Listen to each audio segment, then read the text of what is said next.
Okay, so it was really funny because when I got here, I had no idea we were doing anything music related. And then Michael comes up to me and he's like, Isaiah, how do you feel about recording a song today? And I was like, today? And he was like, yeah. And I said, what song? And he said, we're going to do Rattle. And I was like, hold up. I've never even heard this song before.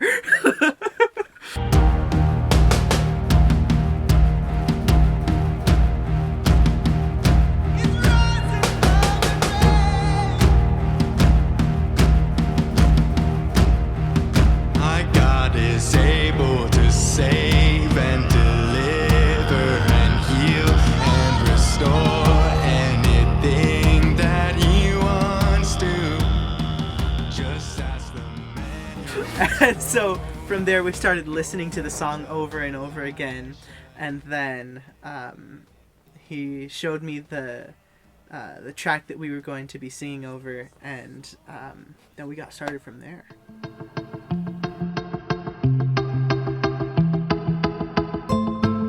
We are filming the Rattle behind the scenes video right here, and I'm not going to be in it very much. Wow. And these two over here are the stars. Probably no audio, but yeah. Hello, say hello. Hello? Hello. Hello. Hello. Take one. This is the office. This is the office. Where we make some music Where and we do creative things. Where we make the music and the creative things. And we have waves on our screens. Waves. Oh, hold up. What do I want? Do you want the light? The light? Do you want the light? The light? The light? The light. The light. The what? For what? Jacob, for the video. The light? You're just not getting Alright, it. He's recording right now. I'm recording. I kind of assumed when he started acting weird. Okay. Say bye, camera. Bye, camera. That's cringe. Yeah. Working with Isaiah was really fun. I think the coolest thing about it was he had no idea that we were going to be recording, and he had never heard the song ever. It kind of felt like I kind of bamboozled him, like, oh yeah, you're going to come over to hang, but yeah, we're going to do like 4 hours of recording. But he picked it up flawlessly. And for the first time ever hearing the song, he performed amazing. We went through it a couple times, and he immediately caught on. He immediately was like, "Oh, this is a cool song." And then I remember he immediately started like thinking of things like to add to the song, like. And I was actually hoping that he would do Mongolian throat singing, because I've been hearing him practice it for the last couple of years, and that's been fun for me. So I thought this song would really like benefit from that, but I don't want to force him to do it. So it was awesome that he came up with that on his own. For me, that was the most exciting moment of the day. It was kind of like the cherry on top. And what's really awesome is it was completely spontaneous. We didn't plan on using that at all. We were on the tail end of tracking vocals for the song, and Isaiah decided to step up and just do an improv track. And I'm really glad he did, because the throat singing was on that improv track, and had he not done that, we wouldn't have the really unique and inspiring introduction of the throat singing. And in my opinion, that's probably the coolest part of the song. Mark, which was our producer guy, was on Logic on the computer, and he was there's a feature in Logic where you can loop over a certain section, and that's what we used for a lot of the thick harmony parts, especially at the end where it's like Rattle, and then so we were just layering over things, and then there was a point where I was like, hey, it'd be really cool if we had some throat singing under this. And I had learned how to throat sing about a year and a half ago, and I've just kind of been practicing out at camp when I was out there,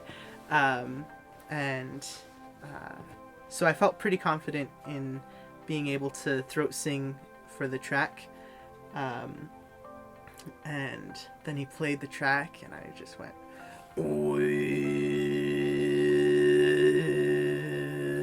and then did a few riffs here and there, and by the end, when I heard the finished product, I was like, yeah, that's exactly what I was imagining for it. He also suggested that we use the instrument, the ode, and that really made a difference in the sound, and it added to a little bit more of the abstract way that we were kind of looking at doing the song, because we didn't want to do it like the original.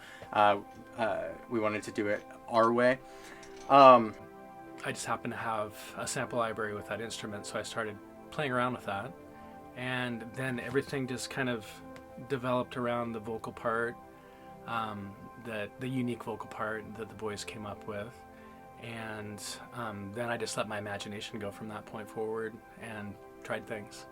But at the same time, I felt like I really wanted it to be vocal centric, so I kept it pretty minimal.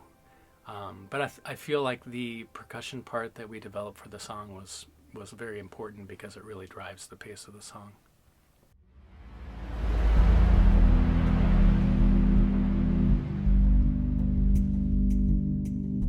Yeah, so we sang through the song a couple times, the both of us together, and then after that I was like looking at the lyrics while you were doing your takes, and then I don't think I like really got into it until about halfway through the recording process, when you had already done your takes. I was like, okay, now I'm ready to do my takes. I think it's going very well. Yep, And I agree. I feel like Michael and Isaiah are very confident, Yes, and it's just a matter of getting the right performance. exactly. And then It's golden. it's golden. Awesome. Okay, that was a good session. Okay, we can definitely get some really cool parts.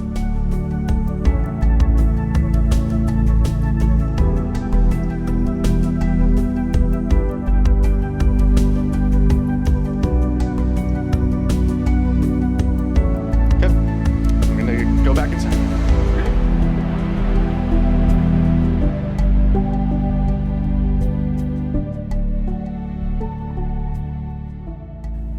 It was super fun to see how Michael was just getting into it, and like every few seconds I would sing something and he'd be like, oh, you should do this.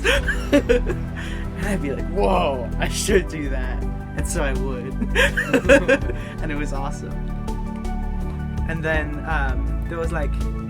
there's inner voicing on the end part where it goes like dun, dun, dun, dun, something like that, and Michael completely made that bit up, which was really cool for me to see. Yeah, and just working with the crew in general, it's very fun. From this first takedown, Yeah. we're gonna go, for me, like all the way through, because I'm not really changing up my harmonies that much, except for in Touch Across Fire, but I'm basically just singing my regular, just a little bit mellower, Yeah. because he's gonna take the main one. But we're gonna go all the way into On the Bones of Elisha, if there's anything that he can't do. We're gonna stop right at 2, okay? Okay. So Yep, if you can that's remember fine. that, I'm gonna just stop singing after that.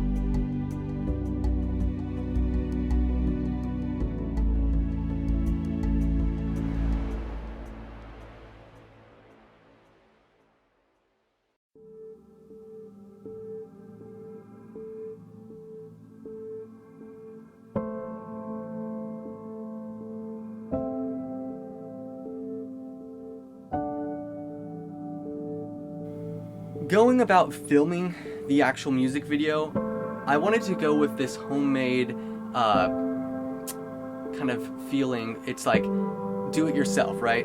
Homemade. There's this handheld camera aesthetic where it's us just filming and putting our hearts and soul into this video. And what I really wanted to capture was the environment Michael and Isaiah were putting forth. There was so much creative bouncing where we would bounce creative ideas off of each other and be able to have fun with the lights and make jokes and then go and actually capture the song that we wanted to capture. And I think that provided the atmosphere and environment that Michael and Isaiah provided was inspirational for when I actually went and put the footage into Final Cut Pro and I edited it for the storyline to unfold of showing, hey, this is the process. We're just a group of friends making a song, and it's all for Jesus. And I think it was very dear to my heart that it came out on Easter. So yeah. Exactly. Except for the behind the scenes video. I mean, it's a nightmare for Jacob. Yeah.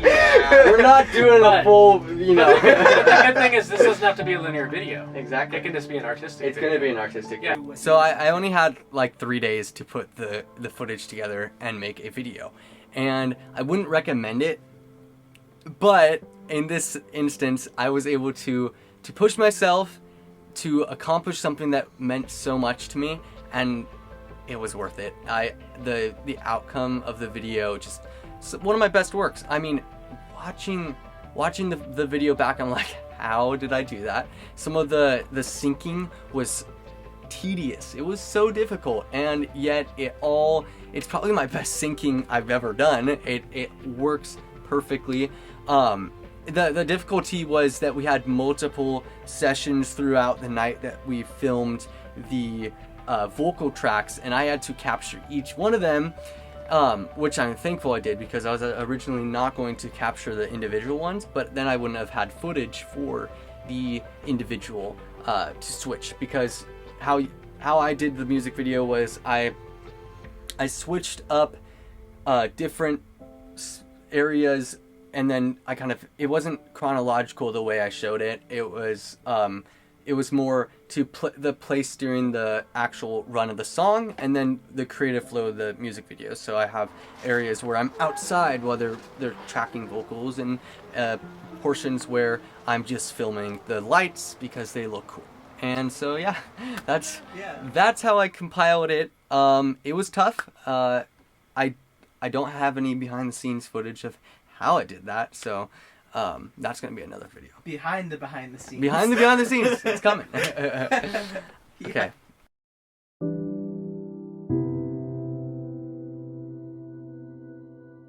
Is that bad? No. You're there. You're there, yeah. That part. Mm-hmm. Okay. Can you take off the click track? Rattle's success is really, really cool. 550 views. We got majority of them in the first couple weeks. Actually, no, within the first week of it being on there, we were probably at 400 views, which is pretty crazy. It's not gigantic, but for just us doing an Easter special, it was really cool. It was also like the second video that we did on the GoDisciple channel, and for that amount of support was just mind-blowing. And I just remember immediately everyone started sharing it. People that people that I haven't talked to in a while, they started sharing it and they loved it. They would be posting it on their stories. They would be sending it to their friends. It was absolutely mind-blowing that we got that amount of support, and I'm just glad that it was our Easter special, so we were doing that to celebrate the resurrection of Christ. Yeah. It was really weird. For some reason, I didn't expect anyone to listen to it until like maybe a year or something afterwards. But then my sisters heard about it and they sent it out to like everyone that they knew, and then everyone they knew became fans and started sharing it with people, and people in the church were listening to it, and it's just been like so crazy to think that something I've done or something we've done really, has been able to reach so many people. It's weird.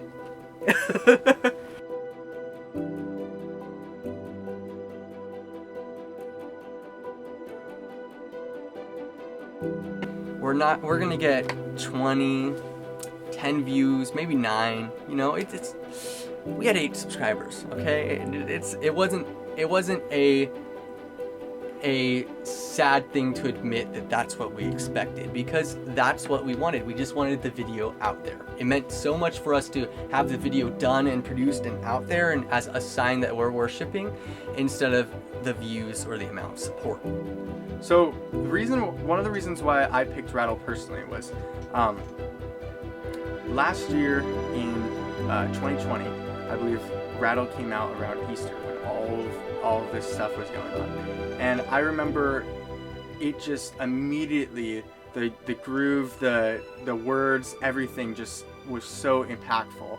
And honestly, I think it's an amazing worship song for Easter, especially because it's basically saying like he came back, you know, like this is the sound of dry bones rattling, like he's coming back, you know.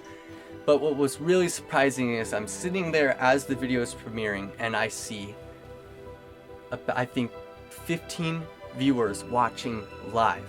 We only have 8 subscribers at this point, and I think we have only been shared a few times. 15 viewers. That means 15 different families watching the same video as it premieres.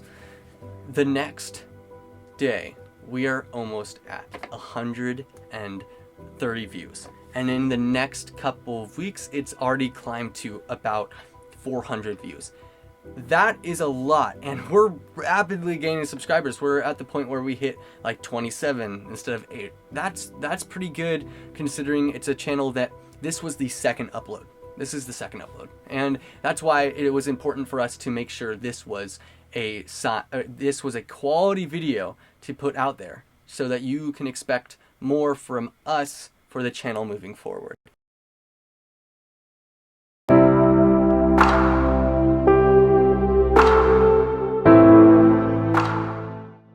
I think that if there was anything different, it wouldn't have ended up the way it did, because I see this as sort of a sign that when you put your heart and soul into putting something out there, not for clicks, not for popularity, but for the sole purpose of expressing your love for Christ's sacrifice on the cross. And that was our whole goal for Easter, was to put out a video that was us celebrating Jesus has risen from the dead. And that was the whole point of this. And so I think that if anything went differently, we would not have the outcome it did. And I am so thankful that I think it was the day after Easter. On the day after Easter, and the weeks, maybe even months, you guys are still clicking on that video to remind yourself that Jesus died for us and rose again. That is so cool.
Say hello to GoDisciple 2.0. Well, not really.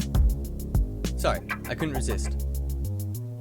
But we are announcing something really cool.